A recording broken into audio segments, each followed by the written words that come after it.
One of the most common questions I get is, should I get a circular saw or a track saw? Track saw or table saw?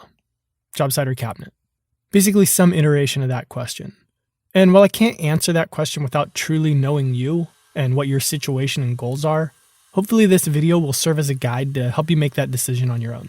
So first let's go through a few tools, a bunch of cuts you can make on them, and then at the end I'll get into a few of the more opinion-based things. First up is the circular saw. For ripping with the circular saw, the most basic option is going to be using something with a straight edge as a guide. I usually just use a long piece of plywood for this. The pro here is that there's virtually no size limit to what you can cut.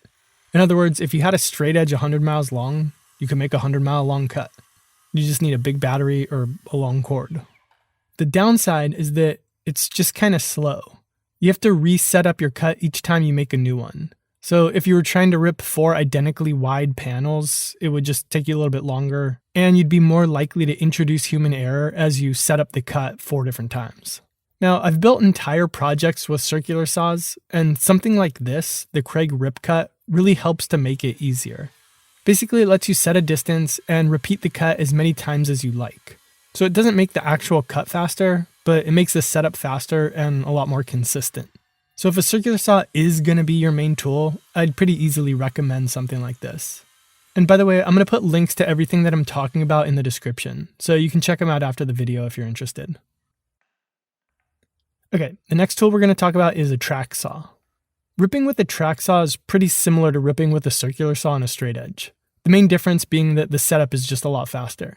Instead of clamping down a straight edge, factoring the distance between your base plate and your saw blade, and so forth, you just strike a line, lay your track on it, and cut.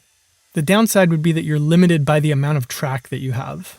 That said, you can buy a really long track or even attach 2 medium length pieces together to easily be able to rip beyond a full sheet of plywood. The next tool we're going to introduce might be the dark horse of this comparison, and it's called the KREG Adaptive Cutting System, or ACS. It's kind of a unique tool to describe, but here's an attempt. Picture a table saw, only instead of the blade staying stationary while the workpiece moves through it, the workpiece stays stationary while the blade moves through it. And actually, before I show it, one thing to think about while I'm talking about it is that the track can actually detach from the table. So basically everything that I've talked about or will talk about concerning a traditional track saw will also apply to the ACS when the track is detached. On the table though, the cons would be that you're limited to the length of the track, which is 62 inches.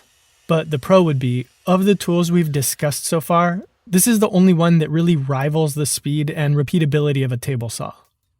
For ripping multiple pieces to the same width, you just lock down these stops, make your first cut, move the piece, and cut again, as many times as needed. And you can position the stops anywhere from 0 to 48 inches with this extension thing. Sorry, I don't know the technical names. Okay, the last tool we're going to talk about in the ripping segment is the table saw. And when it comes to ripping, where the table saw really shines is the speed and accuracy with which you can make cuts. So something to consider as you decide on what's right for you is how important that is to you.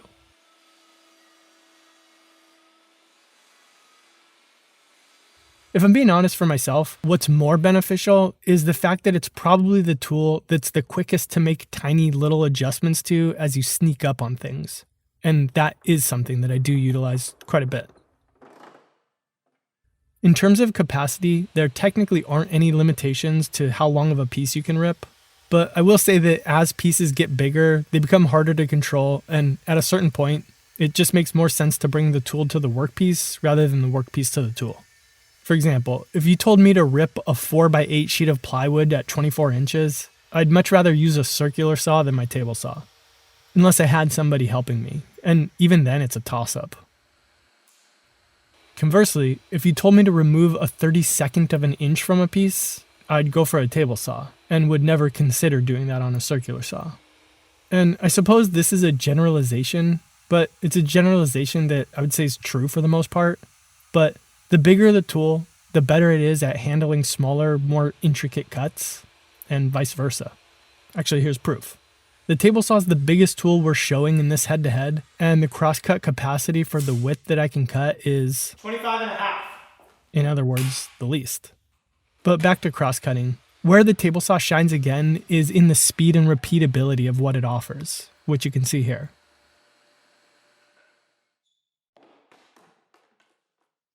Working our way back down into smaller and smaller tools, the ACS is nearly as fast as the table saw at repeating cuts, and I'd say equally accurate. And one of the reasons for that is these holes which are perfectly perpendicular to the blade. So if you use two of these stops, versa stops, yes, I looked it up, you can rest one edge of your workpiece against them to make perfect 90-degree corners. The advantage the ACS has over the table saw, which is shared by a conventional track saw and a circular saw, is that there's no cap to the length of a crosscut that you can make. So for example, a couple months ago, I built these live edge floating wall shelves, and to cut them to their finished length, I used the ACS, because making a cut like this on the table saw would just be really dangerous, unless you own an industrial saw with a sliding crosscut table attachment, which I actually do. And even then, I still prefer not to use it for this application. Cross-cutting with a track saw can be very accurate. It just requires a bit more setup and you lose the repeatability aspect. There are attachments though, like this adjustable track square by woodpeckers, that let you lock your cuts into a perfect 90 degrees, which can significantly shorten the setup time if you're doing a bunch of cross-cutting. And actually, now that I think about it, I know that KREG also makes a couple of different attachments that can be used on the ACS when it's in track saw mode to help with making repeatable and measured cuts. But I haven't personally used them, though looking at this video, they seem pretty straightforward. For cross-cutting at its simplest, I suppose you could use nothing but a circular saw. I've definitely seen people do it, and I've even done it for just roughly breaking down material, but I wouldn't suggest it for any finished cuts. At the very least, I would use a speed square for a better and honestly safer cut. In fact, on some of my high-end builds, I still use a circular saw with a square and some clamps just because it works so well, especially when it's only one cut that I'm making and I know that it needs to be perfect. And that's because, frankly, there isn't really anything in my shop that I trust more than my woodpecker squares for being a perfect 90 degrees. So if I take the time to set it up this way, I know it's going to be right.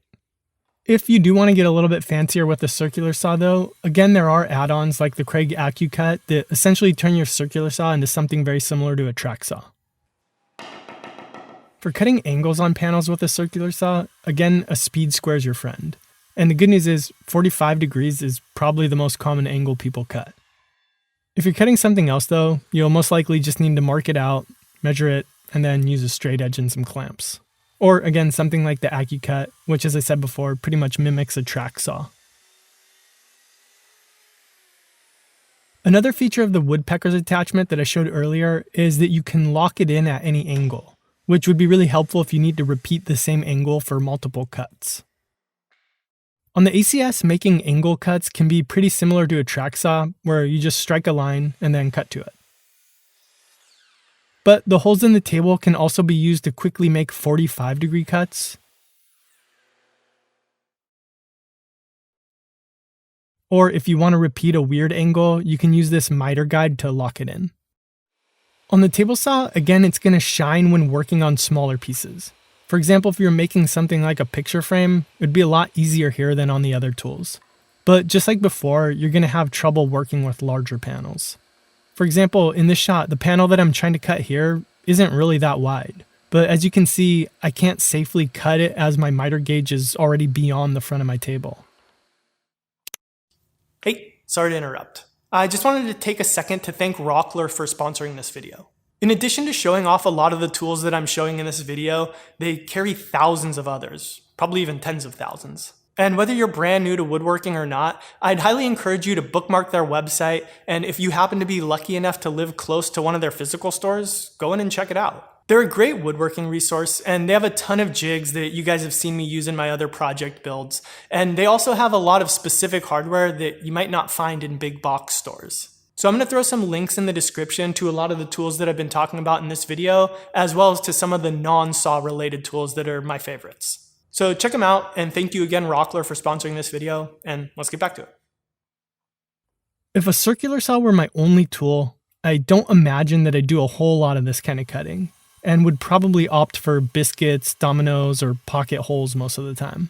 But technically you could cut a dado, groove, or rabbet by marking out the cut, cutting on the inside of each of the lines, and then clearing out the rest of the material.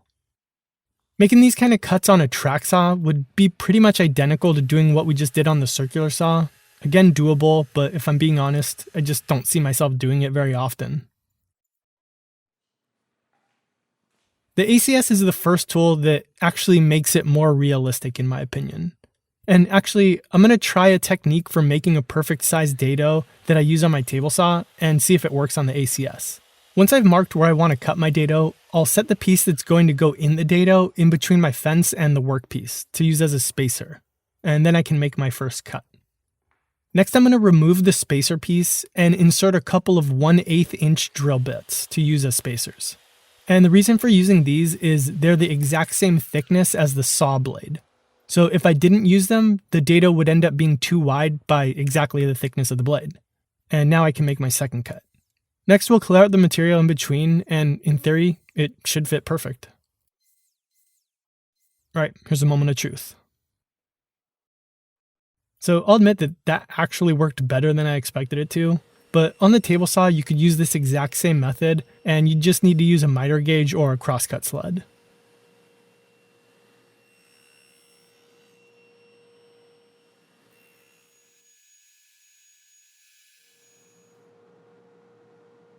And one advantage that a table saw has, not all of them, but some of them, at least in America, is that they can accept a dado stack, which lets you cut an entire dado or rabbet or groove in one shot. And it's the type of thing that it's going to take you a little bit of time to dial it in perfectly, but once it's in, you can make really short work of these types of cuts. So if you're making a lot of them, it is pretty nice.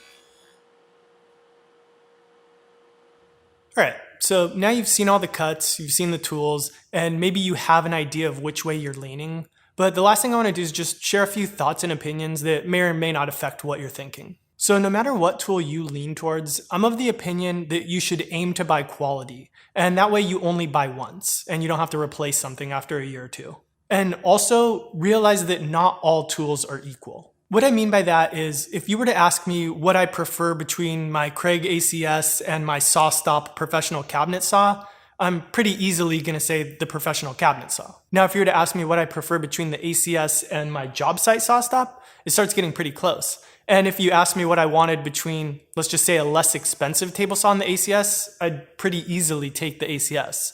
So I guess the point that I'm trying to make is a table saw does not equal a table saw does not equal a table saw. Okay, so now who is a circular saw for? And of all the tools in the bunch, this is the one that I feel the most confident in saying everybody. I can't really think of a reason not to have one in your shop. Even if you barely use it, there's going to be some situation that's going to come up where it's the best tool for the job and it's a pretty cheap option. But if it is something that you think that you will use a lot, again, I'd recommend getting a really nice one. I have the Hikoki multi-volt 36 volt, which if you live in America is called Metabo HPT. And some of the things that I like about it are, first off, it's just really powerful. I cross-cut 2-inch thick pieces of hardwood all the time and have never had an issue with it. And the batteries last surprisingly long. Also, if they do go dead, they recharge really fast, which is nice.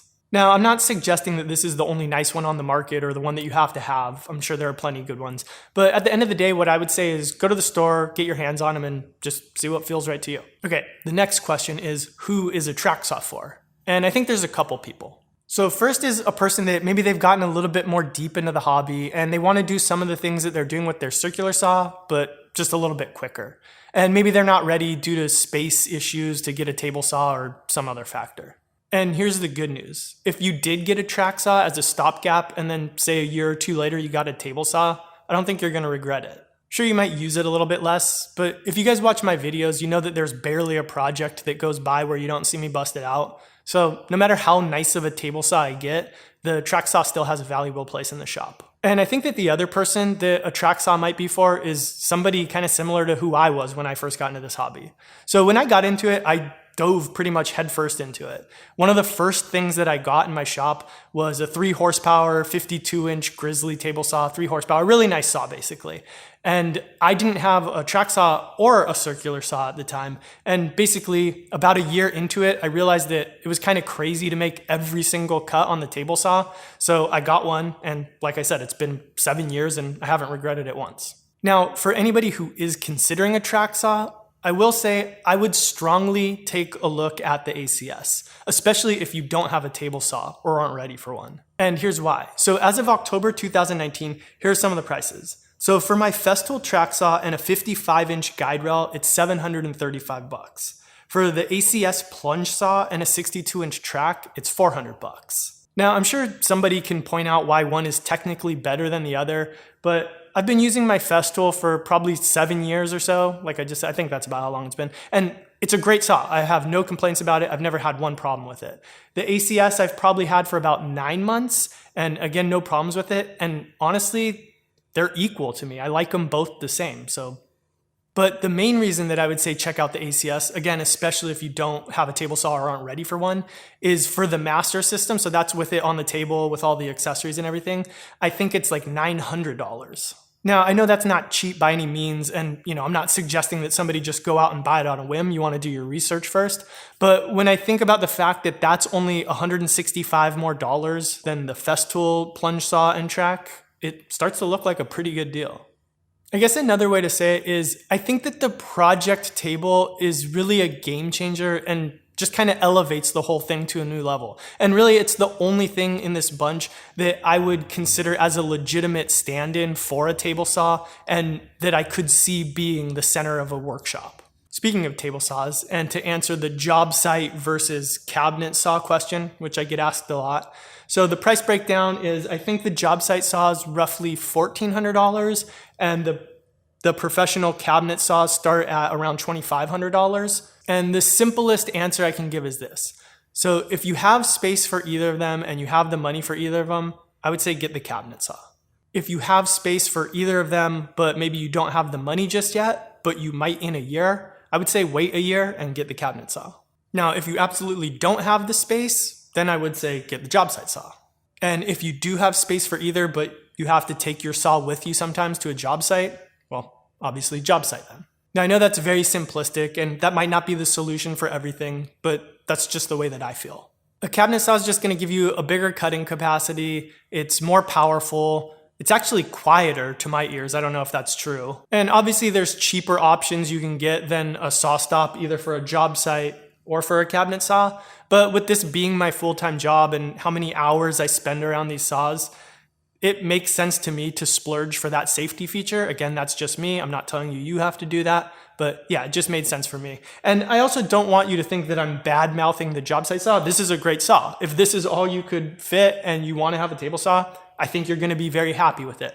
But if it comes down to it and you could have either, it's hard to beat a cabinet saw. Okay, one final thing is I realize that I could come off as an entitled brat in this video, and I hope that's not the case. Like, I fully realize how ridiculous it is that I have 2 table saws and I have 2 track saws. Like, it's crazy. Nobody needs that, and I'm not recommending you get everything and have all the tools that I have. I think I'm in a kind of weird position where it's my job, and having access to more tools enables me to form better opinions so that I can answer these kinds of questions when I'm asked them. So yeah, just don't think that that fact is lost on me. And also, I am very appreciative to be in this position that I can have those things. But again, they are 100% overkill and you do not need them. And the last thing I would say is, let's use the comments of this video to make this a good resource for people that are trying to figure things out. Go ahead and post your opinions, your feedback down there, any thoughts you might have. And even if you don't want to comment, go take a look at them, see what people have posted, answer other people's questions if you might have a little bit more expertise or experience with something that somebody's asking about. Let's make this a good resource so that it helps people to make their decisions. All right, well, thank you for watching. Hopefully, if you're new to the channel, you can go check out some of my project videos, which is more normally what I post. And hope you enjoyed this one, and I'll see you in the next one. All right, thanks, bye.